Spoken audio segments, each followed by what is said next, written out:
Joint stock ఇప్పటిదాకా మనం joint stock definition చూసాం కదా. ఇప్పుడు అడ్వాంటేజెస్లో నేను 2 అడ్వాంటేజెస్ కంప్లీట్ చేశాను. థర్డ్ వన్ ఒకసారి ఎక్స్ప్లెయిన్ చేస్తాను. ఇప్పటిదాకా మనం తెలుసుకున్నట్టు లిమిటెడ్ లయబిలిటీలో ఈయన ఓన్ ప్రాపర్టీస్ అయితే కంపెనీలో పెట్టే అవసరం లేదు. ఇంకేదైనా షేర్స్ కానీ జాయింట్ స్టాక్ కంపెనీలో షేర్స్,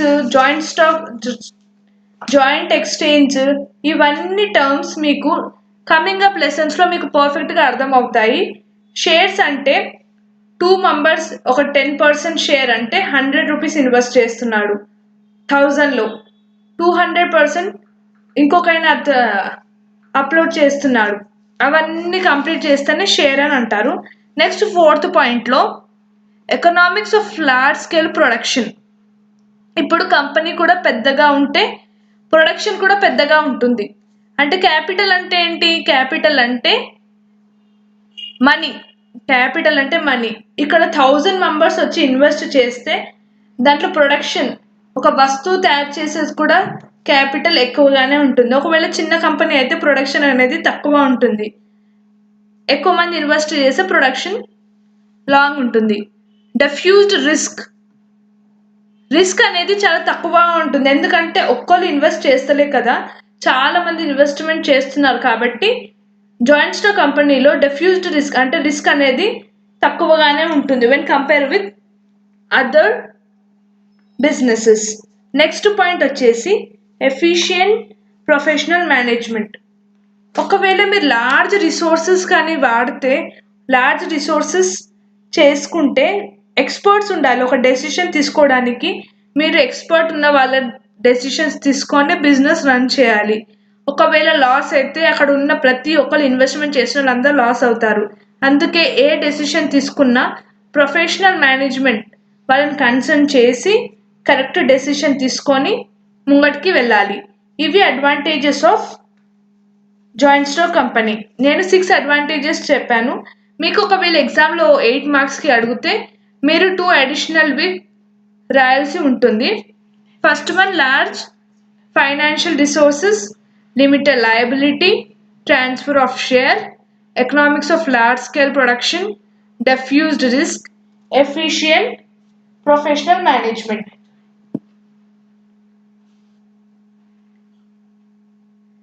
నేను క్లాస్ స్టార్ట్ చేస్తాను Shirin.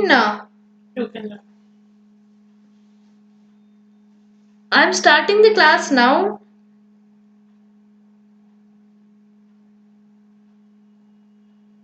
The screen is not visible to you, Shirin. మీకు అడ్వాంటేజెస్, మెరిట్స్, ఫీచర్స్ టాపిక్ అయిపోయింది. నెక్స్ట్ నేను disadvantages of joint stock company చెప్తాను. ఇది చాలా సింపుల్. డిసడ్వాంటేజెస్ జాయింట్ స్టాక్ కంపెనీలో 4-5 ఉన్నాయి. అవి కూడా చాలా సింపుల్ ఉన్నాయి. మీకు ఎగ్జామ్లో లిమిటేషన్స్, డిసడ్వాంటేజెస్, డిమెరిట్స్ ఇవి ఇలాంటి question what are the demerits of joint stock formation అన్నారు అనుకోండి, ఈ ఆన్సరే రాయాలి. లిమిటేషన్స్ అన్నా డిసడ్వాంటేజెస్ అన్నా ఇలాంటి ఏ క్వశ్చన్ వచ్చినా you can write this answer.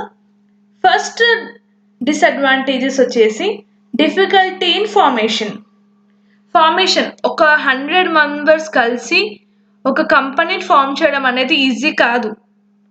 చాలా లీగల్ ఫార్మాలిటీస్ అంటే చాలా డాక్యుమెంట్స్ అనేది మనము సబ్మిట్ గవర్నమెంట్కి చేయాలి. చాలా డబ్బు, లార్జ్ సమ్ ఆఫ్ మనీని కూడా ఇన్వెస్ట్మెంట్ చేయాలి. జాయింట్ స్టాక్ కంపెనీని ఫామ్ చేయడం అంత ఈజీ కాదు. అందుకే ఇది ఒక డిసడ్వాంటేజెస్ అని చెప్పవచ్చు. ఒకవేళ ఒక పర్సన్ గిట్ట స్టార్ట్ చేయాలంటే ఆ కంపెనీ ఈజీగా ఫామ్ అవుతుంది. బట్ జాయింట్ స్టాక్ కంపెనీ అనేది చాలా మంది మనీ పెడితే జాయింట్ స్టాక్ కంపెనీ అనేది ఫామ్ అవుతుంది. అందుకే దీన్ని డిఫికల్టీ ఇన్ ఫార్మేషన్ అని చెప్పవచ్చు. Next delay in decisions. ఇక్కడ చాలా మంది ఇన్వాల్వ్ అవుతారు. అంటే ఒక పర్సన్ 2 పర్సన్స్ ఉంటే వాళ్ళ డెసిషన్ తీసుకొని వాళ్ళు బిజినెస్ డెసిషన్ ఈజీగా తీసుకోవచ్చు. కానీ ఇక డిలే అంటే ఏంటి అర్థం? డిలే అంటే లేట్. డెసిషన్ తీసుకోవడానికి చాలా టైం పడుతుంది. డెసిషన్ అనేది జల్దీ కాదు. నెక్స్ట్ పాయింట్ వచ్చేసి ఫ్రాడ్యులెంట్ అంటే కరప్ట్ మేనేజ్మెంట్. కరప్ట్ అంటే ఒక ప్రాపర్ డెసిషన్ తీసుకునేటప్పుడు ఒకళ్ళు కరప్ట్ అంటే బ్రైబ్ చేసి కానీ ఫ్రాడ్ చేసి కానీ డిస్హానెస్టీ తోటి అగ్రిమెంట్స్ని క్రియేట్ చేస్తారు ప్రాఫిట్ కోసం. షేర్ హోల్డర్సే ఆ విధంగా ఫ్రాడ్ చేసి మేనేజ్మెంట్ అనేది లాస్ అయిపోతుంది. ప్రాఫిట్ అండ్ లాస్ ఆర్టిఫిషియల్గా ఉన్నది లేనిది, అంటే ప్రాఫిట్ వచ్చినా రానట్టు అంతమంది ఇంట్రెస్ట్ పోయేటట్టు ఫ్రాడ్ చేసే అవకాశం కూడా ఉంటుంది జాయింట్ స్టాక్ కంపెనీలో. ఫోర్త్ పాయింట్ వచ్చేసి ఎక్సెసివ్ గవర్నమెంట్ కంట్రోల్. మిగతా బిజినెస్ తోటి పోలిస్తే ఎక్సెసివ్ అంటే ఎక్కువ గవర్నమెంట్ కంట్రోల్ చేస్తుంది జాయింట్ స్టాక్ కంపెనీస్ని. ఎందుకంటే చాలామంది షేర్ హోల్డర్స్ ఉంటారు, వాళ్ళ లీగల్ ఫార్మాలిటీస్ గవర్నమెంటే తయారు చేస్తుంది. కాబట్టి గవర్నమెంట్ ఏ రూల్స్ ఇచ్చినా జాయింట్ స్టాక్ కంపెనీ అనేది కంపల్సరీ దాన్ని ఫాలో కావాల్సి ఉంటుంది. నేను ఇప్పుడు 2 మార్క్స్కి ఇంపార్టెంట్ క్వశ్చన్స్ ఈ చాప్టర్లో ఏంటో చెప్తాను. ఇంపార్టెంట్ క్వశ్చన్స్ ఇవి ఎగ్జామ్లో వాట్ ఈస్ కంపెనీ అని అడిగారంటే మీరు జాయింట్ స్టాక్ డెఫినేషన్ రాసేయాలి అంతే. ఎగ్జామ్లో కానీ వాట్ ఈస్ కంపెనీ అని 2 మార్క్స్కి అడిగితే మీరు జాయింట్ స్టాక్ డెఫినేషన్ రాసేయాలి. ఇప్పుడు దాకా నేను చెప్పినట్టు జాయింట్ స్టాక్ కంపెనీ అంటే ఏంటి, ఒక 2 కానీ ఎక్కువ మంది కానీ కంపెనీని ఫామ్ చేస్తే, ఇక్కడ నేను చెప్పినట్టుగా companies association of many people who contribute money word to the companies. అంటే ఎక్కువ మెంబర్స్, ఒక 500-600 మెంబర్స్, దానికన్నా ఎక్కువ కూడా కావచ్చు, కలిసి కొద్దిగా కానీ ఎక్కువ కానీ మనీని తెచ్చి ఒక బిజినెస్ ఫామ్ చేస్తే అదే జాయింట్ స్టాక్ కంపెనీ అంతే. That and profit loss overall invest చేస్తారో వాళ్ళందరికీ షేర్ అవుతుంది. సెకండ్ ఇంపార్టెంట్ క్వశ్చన్ 2 మార్క్స్కి government company, statutory company, chartered company. నేను ఇక్కడ సింపుల్గా మీకు ఒక ఆన్సర్ ఎలా రాయాలో చెప్తాను. ఒకవేళ మీకు ఎగ్జామ్లో టైప్స్ ఆఫ్ కంపెనీ అని క్వశ్చన్ వస్తే మీరు ఈజీగా ఇక్కడ మీరు షార్ట్ ఆన్సర్స్కి నేర్చుకున్నదే ఆన్సర్ రాసేయచ్చు అంతే.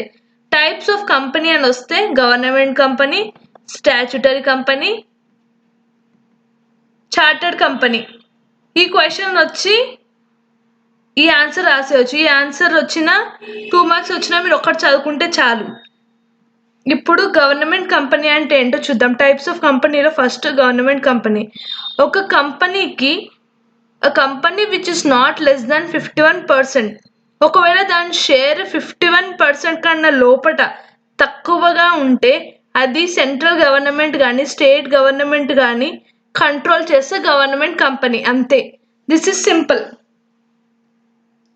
ఇప్పుడు టైప్స్ ఆఫ్ కంపెనీస్లో మీకు ఈ ఫస్ట్ పాయింట్ వచ్చేసింది గవర్నమెంట్ కంపెనీ. ఒకవేళ మీరు దీన్ని గవర్నమెంట్ కంపెనీ 2 మార్క్స్ ఆన్సర్ అయినా మీరు ఈ పాయింట్ రాసేయచ్చు అంతే. Government company which is less than 51% less అయితే గవర్నమెంట్ కంపెనీ. ఏదైనా సెంట్రల్ గవర్నమెంట్ అయినా స్టేట్ గవర్నమెంట్ అయినా కంపెనీ స్టార్ట్ చేస్తే అది గవర్నమెంట్ కంపెనీ అంతే. That is so simple. ఇప్పుడు స్టాచ్యుటరీ కంపెనీ. స్టాచ్యుటరీ కంపెనీ అంటే ఏంటంటే కంపెనీస్ ఎస్టాబ్లిష్డ్ బై ఒక పార్లమెంట్ ఉంటుంది కదా, దాంట్లో ఒక స్పెషల్ ఒక యాక్ట్ వల్ల అది ఫామ్ అయితే. ఇప్పుడు మనకు రిజర్వ్ బ్యాంక్ ఉంటుంది, అది దేనికోసం ఫామ్ అయింది, మన లెజిస్లేషన్ కోసం. అలా ఎల్ఐసి ఫామ్ అయింది పబ్లిక్ కోసం కానీ దేనికోసం అయినా కంట్రీ కోసం కానీ ఫామ్ అయితే అది స్టాచ్యుటరీ కంపెనీ అని చెప్పవచ్చు. ఇది చాలా సింపుల్. గవర్నమెంట్ కంపెనీ అంటే government handle, central government state government handle చేస్తే గవర్నమెంట్ కంపెనీ, అది ఎన్టీపీసీ, ఓఎన్జీసీ అవి. స్టాచ్యుటరీ కంపెనీ అంటే కంపెనీస్ ఎందుకు స్పెషల్ పబ్లిక్ కోసం పార్లమెంట్ నుంచి అయితే అవి statutory company, LIC, RBI etcetera. Third chartered company. Chartered company ఇవి ఒక కింగ్ కానీ, ఇప్పుడైతే కింగ్స్ వాళ్ళందరూ లేరు, ముందు కింగ్స్ కానీ వాళ్ళు ఎస్టాబ్లిష్ చేసిన కంపెనీస్ని చార్టర్డ్ కంపెనీస్ అని అంటారు. Chartered companies established under a special character issued by king or head of the state. It contains rules and regulation governing the company. This is chartered companies. మీకు ఒకవేళ ఎగ్జామ్లో types of companies ఈ question వస్తే మీరు 5 types రాయండి. Government, statutory, chartered, public and private company. ఇవి రాస్తే మీరు టైప్స్ ఆఫ్ కంపెనీస్ కంప్లీట్ అయింది. ఒకవేళ 2 మార్క్స్కి ఉట్టి చార్టెడ్ కంపెనీ అడిగితే 2 మార్క్స్ ఉట్టి చార్టెడ్ కంపెనీ గురించి రాయండి అంతే. ఇది మీకు 5 మార్క్స్ కన్నా రావచ్చు, 2 మార్క్స్ అన్నా రావచ్చు. Next private and public company. ఇది చాలా ఇంపార్టెంట్ క్వశ్చన్. ప్రతిసారి మీరు ప్రీవియస్ ఇయర్లో పేపర్లో చూసుకున్నట్టయితే ఆల్మోస్ట్ ప్రతిసారి మీకు ప్రైవేట్ అండ్ పబ్లిక్ కంపెనీ గురించి అడుగుతారు. డిఫరెన్సెస్ చాలా ఇంపార్టెంట్ ప్రైవేట్ అండ్ పబ్లిక్. నేను చాలా సింపుల్గా మీకు ఎక్స్ప్లెయిన్ చేస్తాను. ఇది లాస్ట్ ఆన్సర్. ఇది అయిపోయినాక మీకు ఇంకా నేను లైవ్ని వైండప్ చేస్తాను. మీకు ఏమైనా క్వైరీస్ ఉంటే you can clear. First point వచ్చేసి private company. Private company and public company. ఒకవేళ ఇప్పటిదాకా నేను చెప్పినట్టు ప్రైవేట్ కంపెనీ 2 మార్క్స్కి వస్తే మీరు ఇదంతా రాసేయచ్చు, డిఫరెన్స్ రాయకుండా ఉట్టి ప్రైవేట్ కంపెనీ గురించి రాయండి. పబ్లిక్ కంపెనీ అడిగితే ఉట్టి పబ్లిక్ కంపెనీ గురించి రాయండి అంతే. ప్రైవేట్ కంపెనీలో ఫస్ట్ పాయింట్ వచ్చేసి మెంబర్స్ మినిమం 2 టు మ్యాక్సిమం 50. ఒకవేళ ప్రైవేట్ కంపెనీ అయితే దాంట్లో మినిమం 2 నుంచి మ్యాక్సిమం 50 మెంబర్సే దాంట్లో జాయిన్ అవ్వాలి. అలా మెంబర్స్ ఉండాలి అంతే, ఎక్కువగా ఉండొద్దు. 2 to 50 అంతే. అదే పబ్లిక్ కంపెనీలో మినిమం ఇక్కడ 2 అయితే అక్కడ 7, మ్యాక్సిమం అంటే లిమిటే లేదు, unlimited, there is no limit in it. అది పబ్లిక్ కంపెనీ. ఇంకొక పాయింట్ వచ్చేసి కెనాట్ ఇష్యూ ప్రాస్పెక్టస్. ప్రాస్పెక్టస్ అంటే ఇన్విటేషన్. పబ్లిక్కి ఎట్లనైనా 50 మెంబర్సే ఉన్నారు కాబట్టి ఇన్విటేషన్ అవసరం లేదు. పబ్లిక్లో అయితే ఎంతమంది ఉంటారు కాబట్టి can issue prospectus. Third point వచ్చేసి transfer of share is restricted. ఇక్కడ షేర్స్ ఒకళ్ళ నుంచి ఒకళ్ళు ట్రాన్స్ఫర్ చేయడం రిస్ట్రిక్షన్ ఉంది. అదే పబ్లిక్లో అయితే ఈజీగా ఫ్రీగా చేసుకోవచ్చు. 3 పాయింట్స్ ఉన్నాయి. ఫస్ట్ ఏమో మినిమం 2 టు మ్యాక్సిమం 50, ఇక్కడ 7 నుంచి అన్లిమిటెడ్, ఇక్కడ కెనాట్ ఇష్యూ ప్రాస్పెక్టస్, ఇక్కడ క్యాన్ ఇష్యూ ప్రాస్పెక్టస్, ఇక్కడ షేర్స్కి రిస్ట్రిక్షన్ ఉంటుంది, ఇక్కడ ఫ్రీగా చేసుకోవచ్చు. ఈ 3 పాయింట్స్ అంతే. ఇది చాలా ఇంపార్టెంట్ ఆన్సర్, మీరు నోట్ డౌన్ చేసుకోండి. ఇప్పుడు ఫోర్త్ పాయింట్ వచ్చేసి company, the word private limited at the end of name. ఒకవేళ కృష్ణ కంపెనీ అని ఉంది అనుకోండి, లాస్ట్కి ప్రైవేట్ అనేది కంపల్సరీ ఉండాలి. The word private limited at the end, అక్కడ కంపల్సరీ ఉండాలి. కృష్ణ ప్రైవేట్ కంపెనీ లిమిటెడ్, ఇదైతే కంపల్సరీ మెన్షన్ అవ్వాలి. ఒకవేళ పబ్లిక్ కంపెనీ అయింది అనుకోండి, the word public limited at the name of end, ఎండ్లో public company Krishna public limited అని ఉండాలి. ఒకవేళ ప్రైవేట్ అయితే ప్రైవేట్ లిమిటెడ్ అని, పబ్లిక్ అయితే పబ్లిక్ లిమిటెడ్ అని అంతే. Fifth quorum for teaching. ఒకవేళ వాళ్ళ మీటింగ్స్ 2 టైమ్సే కావాలి ఇయర్లో, ఇక్కడ 5 టైమ్స్ కావచ్చు మీటింగ్. ఇక్కడనేమో 2 టైమ్సే అవుతుంది, పబ్లిక్లో 5 అవుతుంది. సిక్స్త్ పాయింట్ వచ్చేసి minimum number of directors is 2. ఇక్కడ డైరెక్టర్స్ 2 మెంబర్సే ఉండొచ్చు, ఇక్కడ 3 మెంబర్స్ ఉండొచ్చు. మ్యాక్సిమం నో లిమిట్ పబ్లిక్లో.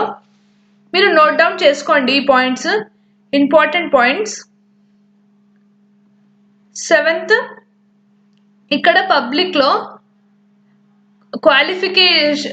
డైరెక్టర్స్కి క్వాలిఫికేషన్ షేర్స్ అనేది ఇంపార్టెంట్. అంటే డైరెక్టర్ కూడా షేర్స్ తీసుకోవచ్చు. ప్రైవేట్లో director need not take qualification shares. ఇక్కడ షేర్ అనేది డైరెక్టర్స్కి అవసరం అంత లేదు. ఇక్కడ ఏజ్ లిమిట్ డైరెక్టర్స్కి ఉండదు. ఇక్కడ 65 years వరకు ఏజ్ లిమిట్ ఉంటుంది అంతే. ఇవి 8 పాయింట్స్. ఈ ఇంపార్టెంట్ ఆన్సర్ మీరు నోట్ డౌన్ చేసుకోండి.